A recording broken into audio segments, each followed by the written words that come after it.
روانشناسه طریق یک چکش میزنه. نه او روانشناسه او قضیه فرمون او نه همین که پارسال ما برای کمر رفتم. برای کمرم رفتم. یه چکش پلاستیکی داره کلا میزنه هر جای پایت درد میگیره فوری میگه کجا درد اون اینجا همینجا نگه داره. یه نگه میداره با خودکار دایره میکشه. بعد می بالاتر اینجا درد اونجا دایره میکشه. یه سید برای سیگار گذاشته. خلاص میگم دید قول داره نه گفت قول نکشی ما ناراحت میشم. باور کن ما ناراحت میشم. اصلا مثلا بند میرسم. یه خنده گم بزن. کوش داشت بزن.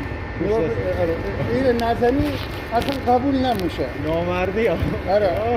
درسته. جزمه کمک کرد نه. آره نه او روانشناسه نه او تمام چای که رسمو پرسه بعد به آخر سر توضیح میده انقدر برگه شاب میکنه بهت میده بعد تو یک بار نمیشه باید تو حداقل کم 4-5 جلسه پیش بری.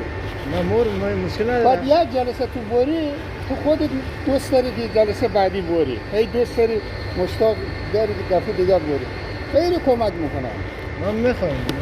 آره وزن شخصی خودم پول الان 22 تومن مثلا حساب میشه اون رو میاریم در روانشناس خرج میکنه حداقل ذهن آرام میشه. این تو آرام میشه. اگه اذیت کنه آخر خوب نمیشه دیگه. یوبوست داشته باشه خالی میشه رودایی که کار نکنه خالی میشه.